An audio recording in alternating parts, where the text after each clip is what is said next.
E aí, pessoal? Então, a proposta desse vídeo, dessa série de vídeos, na verdade, talvez sejam 3, é passar algumas informações básicas, fundamentais, para quem quer começar a entender economia, sobretudo a economia capitalista. Então, serve tanto para quem não tem nenhum conhecimento, quem é leigo, quanto para quem já tem algum conhecimento, mas busca maiores esclarecimentos. A ideia é passar uma visão panorâmica, geral, histórica, desde o surgimento da economia como ciência no século XVIII até os dias atuais. Vou abordar as principais teses, teorias, ideias e toda a dialética, o desenvolvimento dessa ciência ao longo desse período. Partir dos clássicos, Adam Smith, liberalismo econômico, século XVIII, passar pelos neoclássicos e todo o padrão Moro, início do século XX, crise de 29, a Grande Depressão, e a ascensão da social-democracia, keynesianismo, acordo de Bretton Woods, crise do petróleo, os monetaristas, neoliberais, neo-keynesianos, novos keynesianos, novos clássicos, enfim, até os dias de hoje. E vou tentar ser o mais didático possível e passar só o básico mesmo, e que isso sirva como conteúdo, como ponto de partida introdutório e bem claro, organizado, para quem quer se aprofundar, quem quer ter uma noção, que isso sirva de estímulo e facilite a construção desse conhecimento. Eu acho extremamente importante que a gente tenha uma boa noção de economia, que todo cidadão tenha, todo mundo tenha uma noção de economia, levando em conta a etimologia da palavra, o significado de economia, que é a gestão do lar, a administração do lar, da casa, e isso se refere à gestão de recursos necessários à nossa existência, recursos estes que são escassos, que são naturais e escassos. Então, a gente precisa utilizar meios, estratégias para otimizar, potencializar os benefícios desses recursos para a gente, para que a gente mantenha eles, para que a gente multiplique e aprender a utilizar os recursos para gerar mais recursos, gerar riqueza, enfim, essa é a verdadeira riqueza, E a economia ela vai envolver conhecimento a priori, lógica, matemática, conhecimento a posteriori, empírico, com a experiência também, comportamento humano, social, as relações sociais, as estruturas sociais, política, psicologia, enfim, ela está muito presente, sempre esteve muito presente nas nossas vidas, no nosso cotidiano, ela faz parte de nós. Então, beleza. Eu vou, como eu disse, vou começar com os clássicos, Então, século XVIII, Adam Smith, que é considerado o pai da ciência econômica, e porque foi ele o primeiro a compilar em uma obra, estruturada, sistemática, e compilar as teorias já existentes, ideias já existentes, e observar novos fenômenos sociais surgindo naquela época e teorizando sobre eles também. Então, eu vou... É interessante a gente entender, primeiramente, o contexto social no qual ele estava inserido, o momento histórico, qual a época, essa época de Adam Smith.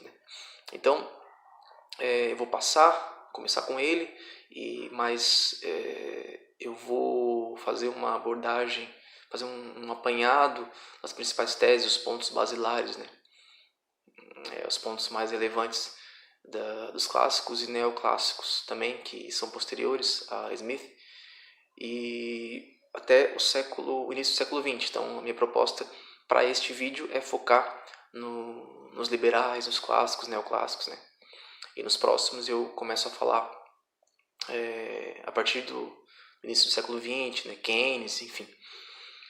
E então, nisso tudo, eu vou abordar ideias que são relacionadas com Adam Smith, com David Ricardo, que é outro cara grande também, muito grande, dentro da economia, da história da economia, um dos cabeças aí também. E temos também depois os austríacos, Karl Menger, Stanley Jevons, Walras, temos os Marshall, né, os neoclássicos, final do século XIX, início do século XX, e Wixel, enfim. Mas voltando, a gente precisa entender esse momento, né? No século XVIII, a gente vivia o mercantilismo, né, muito forte, desde do abandono do sistema de produção feudal, do feudalismo. Então, com as grandes navegações, a gente tinha essa exploração e esse comércio crescendo, muito vigoroso, esse comércio exterior, né? E então nós tínhamos um apego muito grande pelos metais preciosos.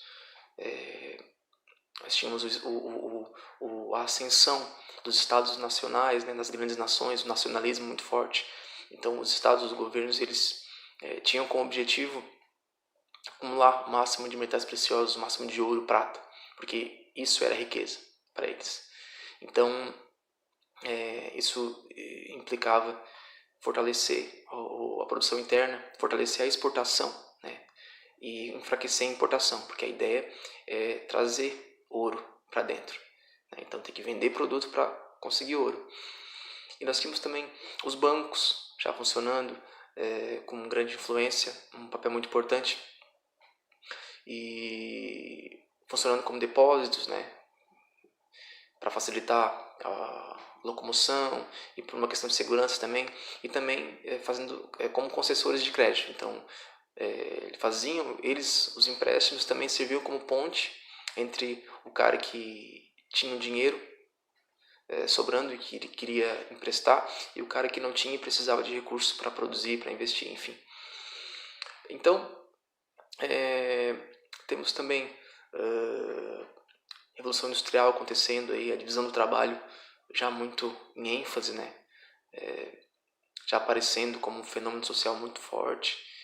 E propriedade privada, claro, os 3 pontos principais, né? Os 3 pontos basilares do capitalismo: propriedade privada, divisão do trabalho e o estabelecimento da moeda como do dinheiro, né? Como maior, como mais alto valor de troca, como esse objeto, esse componente com mais alto valor de troca. Então, também tínhamos o Estado como monopólio da emissão da moeda, do dinheiro. Então, era o Estado que conferia a uma casa da moeda ou um banco central essa emissão, né, do dinheiro. E também, como Estado, né, como um Estado poderoso, né, oferecia segurança necessária para que esse dinheiro circulasse, né? Então ele garantia, né, a conversão desse dinheiro a um metal precioso, ao ouro, a algo de valor realmente, a riqueza de fato, né, que estava guardado em algum lugar bem seguro, e ele precisava garantir a conversão da moeda, do papel moeda, do dinheiro, precisava garantir a equivalência. Então essa emissão de moeda deveria existir conforme, né, na mesma proporção do ouro, né, do acúmulo de ouro, enfim. Então, ele também cobrava os impostos, fazia a tributação com essa moeda. Então, o Estado ele acaba fazendo o que a gente chama de cunho forçado, moeda de cunho forçado. Então, ele garante que essa moeda seja aceita por todos. Mas muito importante, é preciso haver a garantia de conversão imediata. Então, o cidadão que quisesse trocar o seu papel moeda, que era um representante daquela riqueza que estava guardada, muito bem guardada em algum lugar, ele poderia trocar esse representante, esse símbolo, né, esse dinheiro, por esse ouro, né? Então, bom, acho que é isso para a gente começar. Vamos iniciar na base da economia do lar mesmo, né? A gente precisa entender o que a gente chama de microeconomia, que é essa economia particular, né? Essa economia mais focada, né? Esse comércio, essas trocas voluntárias, a formação dos preços, enfim. Como que essas dinâmicas, né? Como que funciona isso? A gente precisa entender primeiro isso, para depois depois eu vou inserir os bancos, né? E depois a gente insere o Estado, né? A gente coloca também o papel do Estado nisso tudo. E a gente chega na macroeconomia, que é o foco dessa série, né? Desses vídeos. Então, o papel do Estado, a relação dele com essa moeda, né? Que ele tem o monopólio da emissão, enfim. Mas vamos focar aqui e começar do básico. Primeiramente, a gente precisa entender uma coisa muito importante na economia, que é o valor econômico. Então, o que realmente tem valor, né? As pessoas pagam pelo que, de fato? Então, vamos pensar o seguinte: imaginar que eu tenha 1 quilo de batata, né? E é uma batata específica, diferente, batata azul, vamos supor. Quanto vale essa batata? Então, bom, quanto vale? Vamos supor que para mim ela não tem valor nenhum. Eu não consumo ela, eu não gosto. Então, mas alguém, muito provavelmente, vai se interessar por ela. Então, se uma pessoa se interessar por ela, ela tem valor de uso para mim nenhum, mas ela tem um valor de troca para mim, né? Valor de uso para mim, valor de troca para mim. Ela tem um valor de uso para mim 0, mas tem um valor de troca, vamos supor que seja 1, né? Vamos relacionar aí uma pessoa para um valor de troca, né? Essa unidade. Então, se eu tiver 2 pessoas interessadas, eu tenho 2 valores de troca. 3, eu vou ter 3 valores de troca, né? Então vai aumentando, o valor de troca aumenta conforme o valor vai aumentando esse valor de uso para outras pessoas, certo? Pois bem, vamos supor que muitas pessoas se interessam pela minha batata, por 1 quilo de batata, né? Vamos supor. E eu quero um sapato. Mas o cara que faz sapato, ele não quer a batata. Bom, mas é evidente para todos, né, nesse cenário, que a batata tem um valor de troca alto, porque muitas pessoas se interessam por ela, dão outros produtos, muitos produtos podem ser trocados por ela, e o cara do sapato, ele sabe disso. Então ele pode não ter interesse na batata, mas ele pega a batata, me dá o sapato, e ele pode trocar a batata por o que ele quiser, vamos supor que ele queira uma cadeira, né? Provavelmente, se essa batata realmente está com alto valor, é natural que ele pense que o cara da batata, aliás, o cara da cadeira, se interessa pela batata e dê para ele a cadeira em troca da batata, né? Sendo que o cara da cadeira, ele não tem interesse no sapato, percebe? Então essa dinâmica do meio de troca, a batata acaba se tornando um meio de troca, né? Então, um mediador, né, nessa troca. Então, disso, né, Adam Smith ele conclui que ele chega, na verdade, a um paradoxo, né? Ele encontra um paradoxo. Se o valor de troca ele é aquilo que tem o valor de uso para os outros, quanto mais alto esse valor, né? Quanto maior esse valor de uso para os outros, quanto mais pessoas interessadas nisso, maior vai ser o valor de troca. Inclusive o dinheiro, né? O dinheiro é isso. O ouro, ele acaba naturalmente, através dessa dinâmica, ele acaba se tornando um objeto de preferência, né? Pela questão da durabilidade dele, enfim. Então, mas Adam Smith ele encontra o paradoxo. Se é assim, por que a água, que é um dos bens mais preciosos, com maior utilidade para a gente, ele é muito mais barato que o diamante, por exemplo, ou o ouro, né? Que não tem utilidade, não tem uso para ninguém, basicamente, além do adorno, né? Da estética. Então, ele chega numa conclusão. Ele entende que o valor que as pessoas dão, o valor que está contido no dinheiro, ou nesse meio de troca, ele é o valor do trabalho. Então, esse meio de troca ele acaba transportando esse trabalho. No caso do ouro, ele tem um trabalho nele implícito, um trabalho socialmente aceito. As pessoas, é um consenso, as pessoas entendem que é difícil minerar ouro, que é difícil encontrar, produzir aquele ouro. Existe um trabalho muito grande envolvido ali, coisa que na água não tem. Então ele chega nessa conclusão, né? Seria como se fosse assim, pensando na batata e no sapato. Eu tenho a batata e vamos supor que eu tenha levado 2 horas para produzir 1 quilo de batata, né? Meu trabalho exercido ali em tempo foi 2 horas. Então, e o cara do sapato levou 4 horas para produzir o sapato.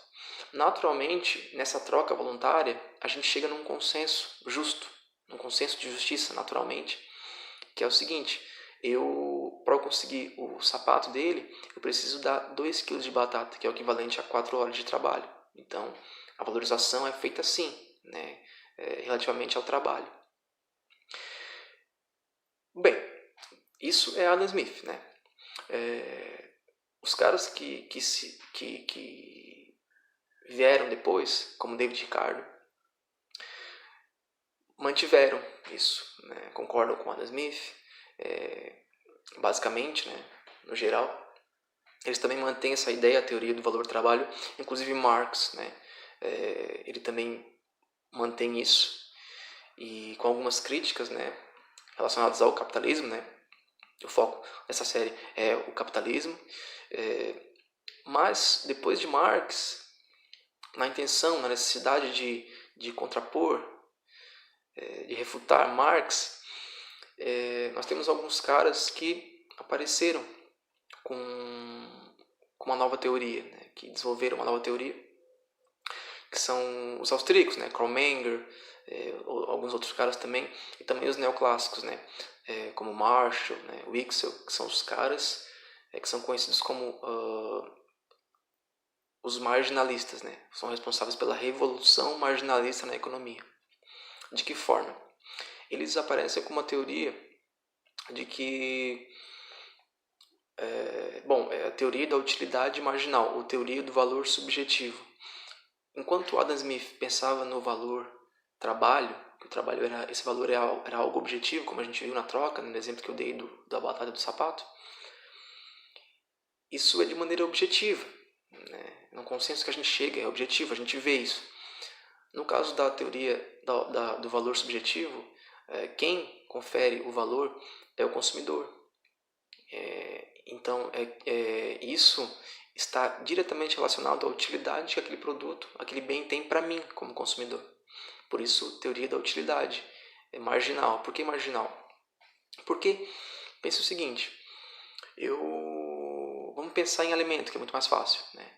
Eu quero um prato de sopa, né? Então, eu pago por esse primeiro prato de sopa, eu dou um valor para ele. Então percebe que a gente nem entrou na questão do preço ainda, né? Mas sobre o valor, eu dou mais valor para esse prato de sopa.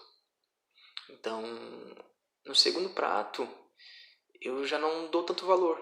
No terceiro, eu dou um valor muito baixo. Então, conforme eu vou adicionando mais unidades, esse valor vai diminuindo, o valor desse produto vai diminuindo. Então, inclusive chegando ao valor negativo, eu posso ter uma má digestão de tanto comer, certo?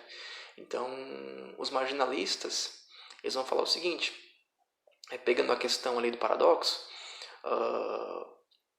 num deserto onde tem pouca água, eu vou dar muito mais valor à água do que um diamante. Não porque a água é mais fácil, ela exige um trabalho mais fácil, mas porque ela tem uma utilidade muito maior para mim, ela é escassa, então ela tem uma utilidade também muito maior para mim. Então, por isso, a teoria do valor subjetivo, né? Então, quando eu olho para o sapato, eu não vou olhar para o trabalho empregado ali, eu vou olhar para o quão útil aquilo vai ser para mim. Então, isso depende da quantidade que... Então, voltei, minha bateria acabou e a luz está um pouco diferente porque eu estou com outro celular e aproveitei para dar uma ajeitada no meu bigode que estava horrível, ainda está horrível. Bom, e eu vinha falando sobre a teoria do valor subjetivo, né? A teoria da utilidade marginal, ou também lei da utilidade marginal decrescente, porque ela significa que conforme eu vou adicionando mais unidades de um mesmo produto, essas unidades vão perdendo valor, vão perdendo utilidade. No caso do exemplo do prato de sopa, né? Conforme eu vou adicionando mais pratos, eles vão perdendo valor, né? E pegando o exemplo da batata e do sapato, eu não vou mais olhar para o trabalho necessário na produção do sapato, segundo os marginalistas. Eu vou olhar para a utilidade dele, para o benefício que ele me traz, né? Então, no fim, o que os proponentes dessas teses, né, os defensores, eles buscam entender, explicar o que de fato é transportado pelo dinheiro, pelo ouro, né? E ele contém o que? Ele significa o que? Simboliza o que? Né? Qual a sua... de fato, o que ele representa, né? Então, os defensores do valor do trabalho vão dizer que ele representa o trabalho, né?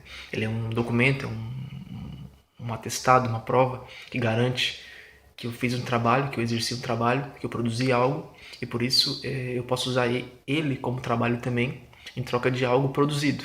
Eu não preciso produzir esse algo, então. No caso dos marginalistas, do valor subjetivo, eu carrego no dinheiro a utilidade. Então, ele prova que eu gerei uma utilidade para alguém, então eu mereço algo útil também. Ok, a gente precisa entender agora o preço, o que é o preço, né? A formação dos preços. E preço e valor são coisas distintas, tá? Embora estejam intimamente relacionadas. O valor, ele é o fundamento do preço, sim, né? Eles estão sujeitos à mesma influência, né? A influência dos mesmos fatores, mas o preço ele também é influenciado por outros fatores, né? Devido ao fato de que ele não tem um valor de uso, né? E embora ele tenha um valor de troca, ele não tem um valor de uso. Então, vamos supor que... Vamos imaginar, eu tenho a minha batata, né? Então, se ela tem um alto valor de troca, né? Eu posso trocar ela por muitas coisas, muitas mercadorias, tem muita gente interessada, mas eu quero um sapato e o sapateiro não quer a batata, ele sabe, ele entende que a batata ela tem um alto valor de troca, então ela serve como meio de troca, como mediador, né? Mas a batata, ela tem um valor de uso para alguém, né? E ela vai sofrer a influência do trabalho ou da utilidade, né? Então, se existirem mais pessoas oferecendo também batatas em troca do sapato, isso reflete que o trabalho necessário para produzir batata tenha diminuído, né? Ou que o interesse tenha diminuído, né? Por essa mercadoria. Mas ela continua sendo um meio de troca, funcionando como meio de troca. Ela ainda continua sendo aceita pelas mesmas pessoas, né? Em troca dos mesmos tantos produtos. Então, devido a isso, né, de que existem mais pessoas oferecendo batata em troca do sapato, eu vou precisar oferecer mais batatas em troca desse sapato, né? Então, o dinheiro funciona assim, né? E a gente precisa entender como que os preços se formam, né? E, bom, vamos pensar o seguinte, eu decidi comercializar batatas, né? Eu abri um negócio, daí eu me instalei em um local, em uma região que só eu tenho aptidão e a capacidade de produzir essas batatas azuis. Ok. Então, eu tenho aí um custo de produção, vamos supor que seja 50 centavos, vamos pensar em centavos e reais. Esse é o meu insumo, a semente, né? Então eu preciso da semente para produzir, e com uma semente eu produzo 1 kg de batata, né? Em uma semana eu consigo produzir 10 quilos. Ok. Agora eu preciso precificar. Eu coloco um preço de R$ 4 para testar, para colocar no mercado. Então, eu vejo, depois de um tempo, que eu só consigo vender 5 quilos, né? Vamos pensar em 5 pessoas, cada uma interessada, cada uma compra 1 quilo. É uma demanda de 5 quilos de 5 pessoas. E sobra 5 quilos, né? Eu estou produzindo 5 quilos que não estão sendo vendidos. E eu preciso vender, porque o objetivo nessa produção é consumir algo. Eu quero dinheiro para consumir algo. Então, a minha oferta ela está relacionada a uma demanda que eu quero fazer, que eu quero gerar, né? Então, guardem isso, né? Se eu produzo é para consumir, né? Então, bom, e daí eu decido baixar o preço, né? Se eu vendia a 4 o quilo e vendia para 5 pessoas, talvez eu consiga vender para mais gente se eu baixar para 3. Ok, e acontece que eu consigo vender, né? Então, eu vendo os 10 quilos. Beleza. Então, até que a demanda duplica. Então, de 10 pessoas, agora são 20 pessoas interessadas. Vamos supor que a batata tenha chamado a atenção, tenha interessado muita gente, enfim, tanto aqueles que querem ela como insumo para produzir outras mercadorias e alimentos, e as pessoas que querem consumi-la também, né? Então, bom, eu comecei ganhando, vendendo para 5 pessoas, 5 quilos, R$ 4 o quilo, e eu estava ganhando R$ 20, né? Depois eu baixei para 3, consegui vender para 10, estou ganhando 30, né? Bom, agora a demanda aumentou para 20, né? Então, bom, eu tenho duas opções, né? Ou eu produzo mais, né? Mas eu estou a pleno emprego, guardem essa palavra. A minha produção, os meus recursos estão no limite. Para eu poder produzir, eu precisaria investir mais, precisaria pegar um empréstimo, enfim, isso me geraria um desconforto, né? E eu conseguiria manter esses R$ 13, o quilo da batata R$ 13, e vender para essas 10 pessoas, né? A mais, né? Ou seja, vender para 20 pessoas. Mas a tendência natural é que eu escolha a segunda opção, que é subir o preço. Então, se eu vendia 3, eu penso, bom, se tem 10 pessoas pagando 3, né, e tem 20 pessoas dispostas a pagar 3, isso reflete um interesse coletivo, social na batata, e reflete uma demanda global, né? Então, se eu subir para 4, muito provavelmente eu continue vendendo para 10, né? Metade desses 20. Então, eu não preciso produzir mais, e eu vou vendendo se eu vendo para 10 por 4, agora eu estou ganhando R$ 40, né? Então, muito vantajoso. Então, é isso que eu faço, naturalmente. Ok, então nós temos aí a configuração do que chamamos de monopólio. Então eu tenho um poder muito maior de precificação, de definição de preço, e subindo o preço eu me beneficio mais, e só eu me beneficio, o consumidor não, porque ele vai pagar mais, e aqueles 10 que estavam dispostos a pagar 3 ficam de fora porque não querem pagar ou porque não podem pagar, né? Ok. Então, agora, vamos seguindo, né? E imagine que aparece um outro cara que também produz batatas azuis. Produz também 10 quilos por semana, ele tem o mesmo custo, né? Então ele chega e ele olha o cenário, o mercado e vê, poxa, tem 10 pessoas lá querendo pagar 3, que não estão consumindo, são clientes em potencial, então eu vou chamar para cá e vou cobrar 3, vou vender para eles. Perfeito. Então ele faz isso, né? Só que, e aparentemente, eu não sofro nada com isso. Porque eu vou continuar vendendo para os mesmos 10 que eu vendi antes, a R$4. E ele vai pegar os 10 que sobraram. Mas não, isso não acontece. Porque, na verdade,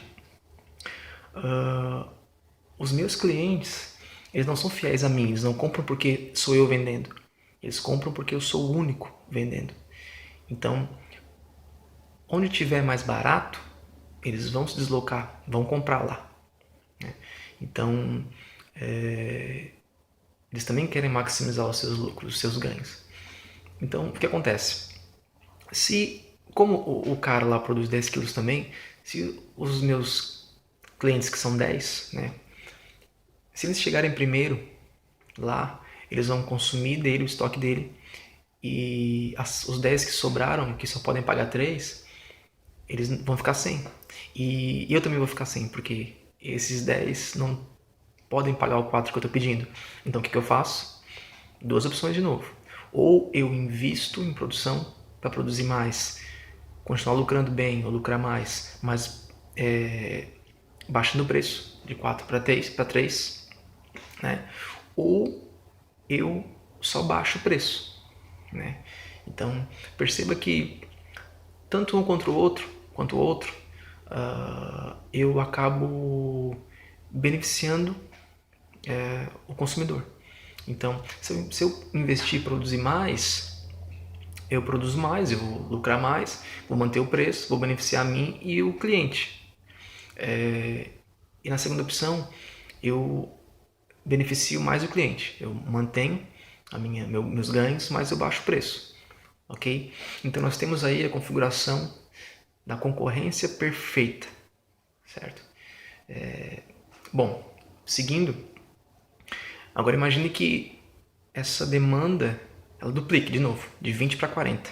Né? Então, ok. Agora, o que acontece? Os dois vão ter duas opções também. Né? Investir, produzir mais, manter o preço ou subir o preço. E aí, vamos supor que um chega para o outro e fala assim, bom, cara, só a gente produz, eu quero continuar produzindo 10, tu também quer continuar produzindo 10, mas a gente quer lucrar mais com isso. Então, vamos subir esse preço, eu cobro 4 e tu cobra 4. E a gente vende 10, porque se tem 40 pessoas, vai acontecer a mesma coisa. Se a gente subir o preço, muito provável que metade continue comprando. Né? Então, a gente acaba fazendo isso. Né? Então a gente volta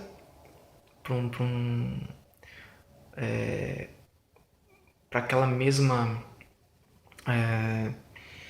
muito parecida com a ideia do monopólio, porque a gente tem o poder, um poder de precificação, de definir esse preço e para beneficiar nós dois. E quem perde é o consumidor. Então aí nós temos a configuração do oligopólio, que é como se fosse a junção dos monopólios, né? Então há aí uma combinação, um trato, um acordo entre eles. Porque se um baixar, o outro vai precisar baixar, porque vai acontecer a livre concorrência. Né? E para equilibrar vai ser preciso ou investimento ou adequação do preço, baixar o preço. E isso reflete no benefício maior para o consumidor.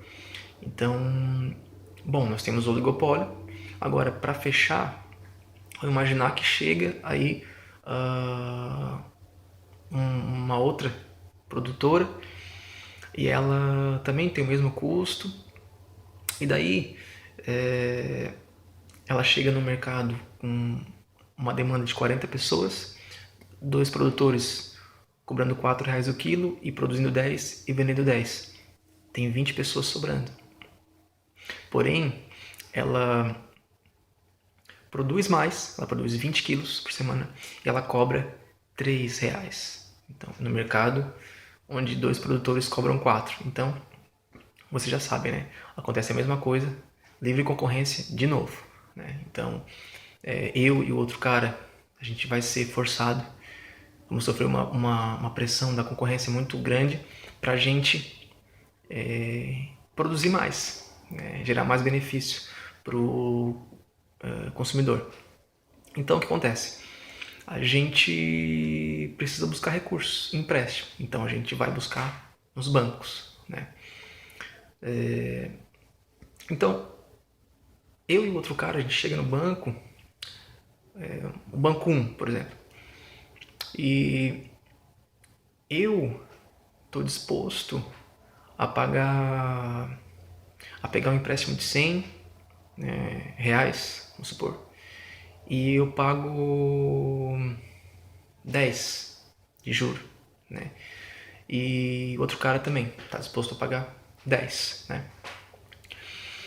E eu tenho um banco, que ele cobra 15, né? Ele pede 15 de juro, né? Que é essa remuneração pelo empréstimo. Mas eu tenho um banco 2 que cobra 10 de juro, né? Então tem uma oferta, 2 bancos, um oferecendo 15, o outro 10, e tem uma demanda de 2 querendo, dispostos a pagar 10. Bom, né, o funcionamento é o mesmo. Então nós temos uma demanda e uma oferta, e o banco 2, o banco 1, na verdade, ele se vê forçado a baixar esse juro, né? Então, quando isso acontece,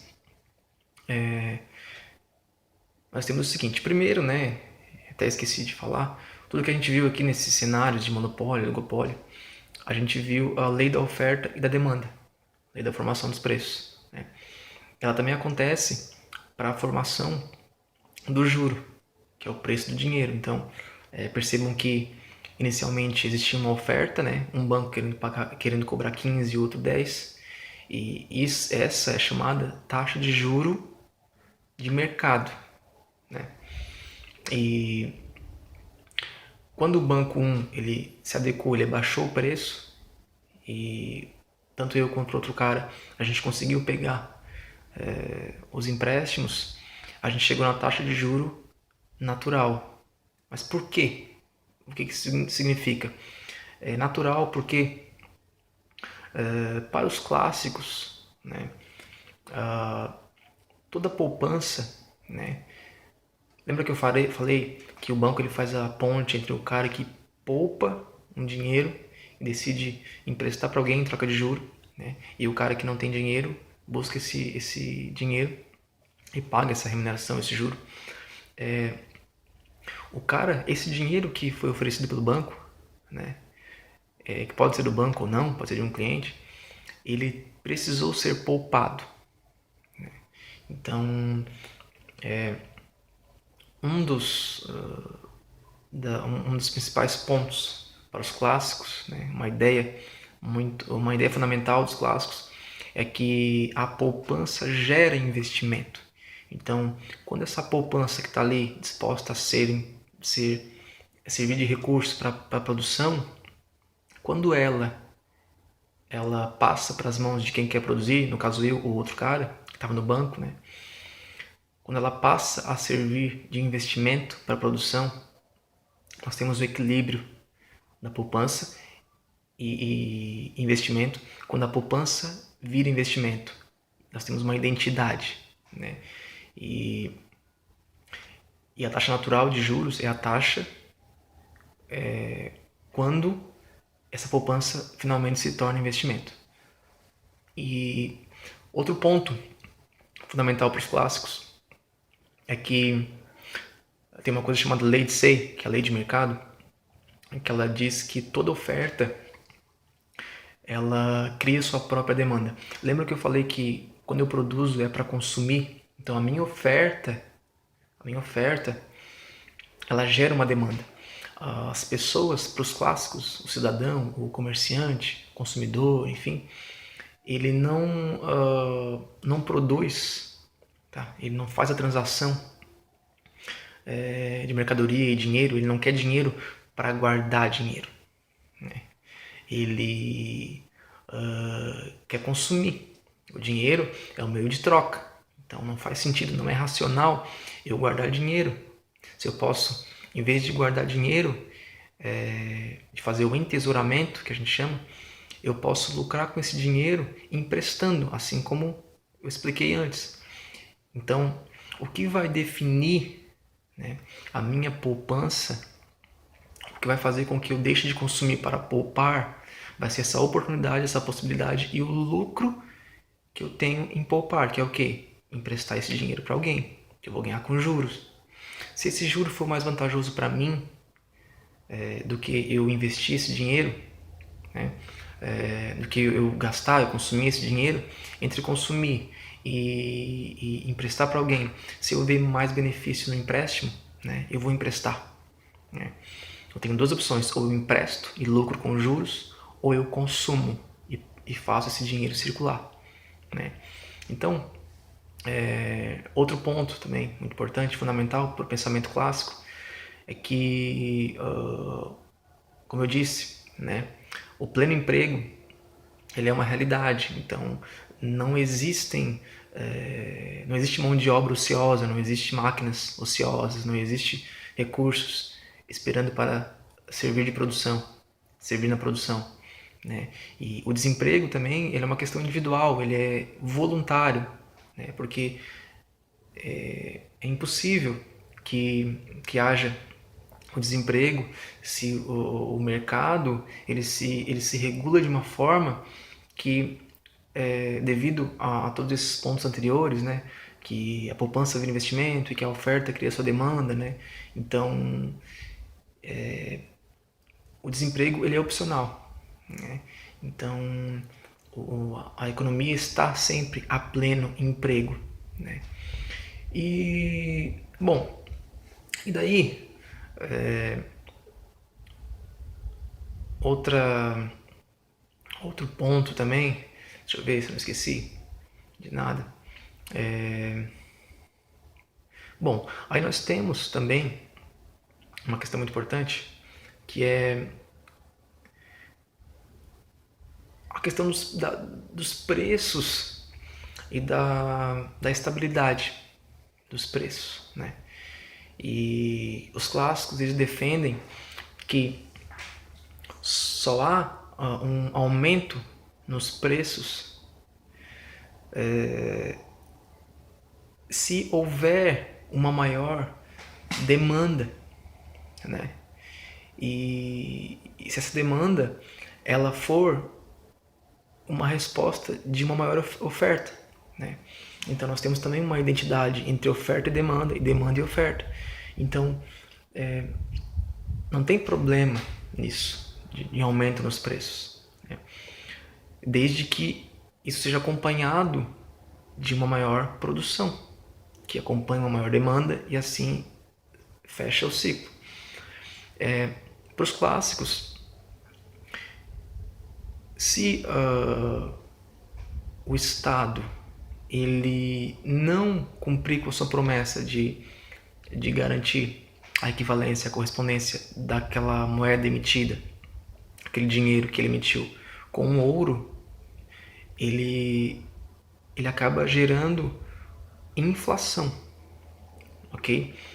E essa inflação ela não acompanha, ela é um aumento dos preços que não acompanha a produção, justamente porque não há produção, não há mais ouro, há só dinheiro. E o dinheiro ele não tem um trabalho nele incluso. Se não tem trabalho, não tem mais oferta, não tem mais demanda, certo? Então, essa vai ser a crítica principal de Adam Smith, né? E E por isso, né, exatamente por isso que a sua obra se chama Riqueza das Nações, porque ele vai tentar abrir o olho do Estado e dizer, olha, é preciso, primeiro, não intervir na economia. Lembrem da livre concorrência. E então, quando o Estado não intervém, quando ele permite que o mercado funcione, o que acontece é que a mão invisível, né, do mercado vai atuar, vai fazer com que esses equilíbrios todos que eu falei, eles vão acontecer naturalmente, né? Então, voltando na inflação, a inflação ela acontece quando o Estado decide imprimir mais dinheiro do que ele pode suportar com o ouro, né? Então, quando isso acontece, só há aumento de preço, não há aumento na produção, né? E outro ponto muito importante é que isso se chama teoria quantitativa da moeda, que é a teoria que diz que a inflação ela aumenta com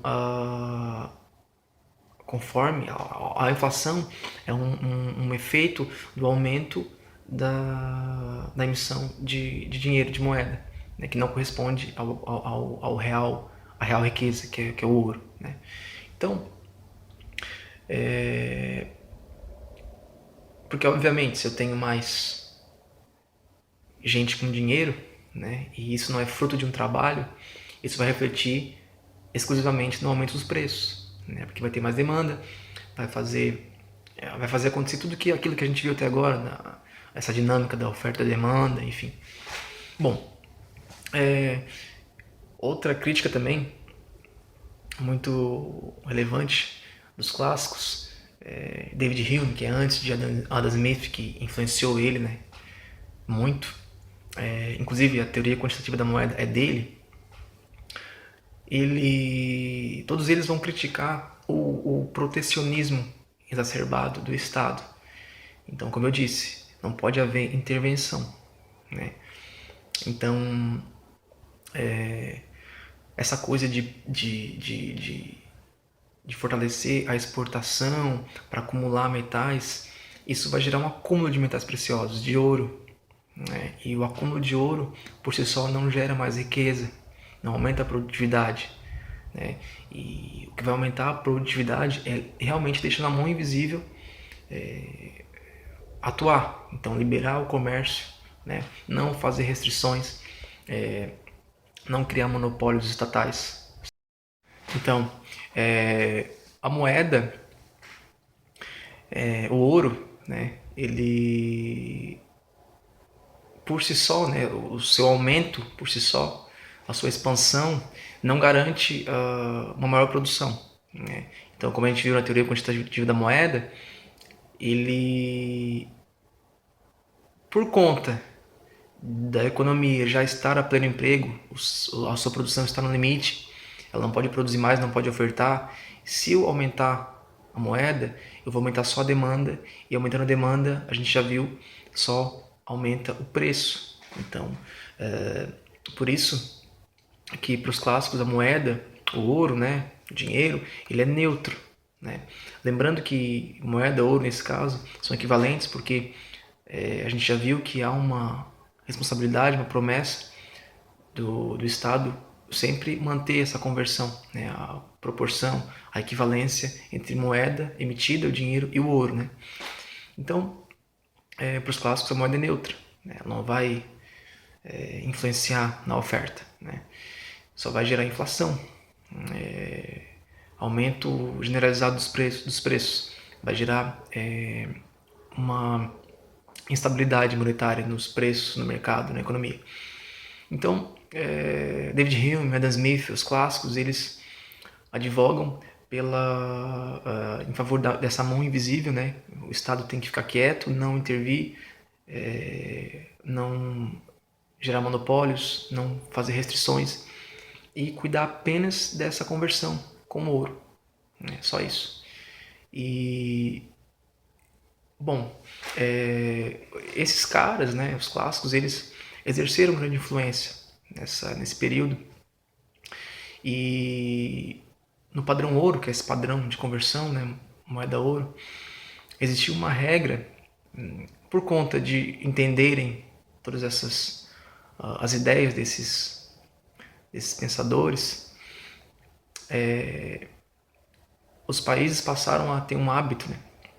E existia uma cooperação entre eles, que era a seguinte: o país que fosse deficitário, ou seja, que importasse mais do que exportasse, né? Tipo, fosse deficitário na sua balança comercial, ele está consumindo mais de fora, está comprando mais, está soltando ouro, né? Soltando moeda para fora. Isso faz com que os preços internos estejam num nível, né? E cada vez maiores, subindo cada vez mais, porque tá ficando sem, tá soltando o ouro, a moeda, né?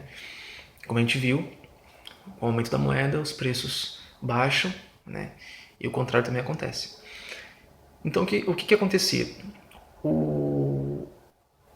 Esse país, né, deficitário, ele transportava, passava uma quantidade de ouro para um país superavitário, né, um país que exportava mais do que importava, né? Então, isso fazia com que o país superavitário, por expandir, né, o seu ouro, né, ele tivesse que emitir mais dinheiro. E como a gente viu, apenas a emissão causa o quê? Teoria quantitativa da moeda. Aumenta apenas os preços. E aumentando os preços lá, o que acontece? A gente ficou, né, no caso, né, considerando o país deficitário como o meu, né, o meu país ficou sem ouro, então diminuiu a sua moeda, né? E então os preços passaram a baixar, caíram. Os preços caindo aqui e os preços subindo lá, o que acontece? A gente, né, meu país, fica mais competitivo e atrai comércio exterior, atrai compradores de fora, né? E aí há um equilíbrio, né? Isso aconteceu, funcionou, de certa forma, de 1970, uns 40 anos, de 1870 até 1910, 1914, né? Então, foi o período áureo, né, do padrão ouro, né? O melhor período aí do padrão ouro. Bom, eu acho que é isso. Espero que tenha sido bem claro, que tenha sido útil para o aprendizado de vocês. E desejo bons estudos, né? E eu volto no próximo vídeo, onde eu vou começar a falar sobre o período pós-padrão ouro, a crise de 29, Keynes, enfim. Então, eu fico à disposição, tá, para quaisquer dúvidas. E é isso. Tamo junto. É nóis. Valeu.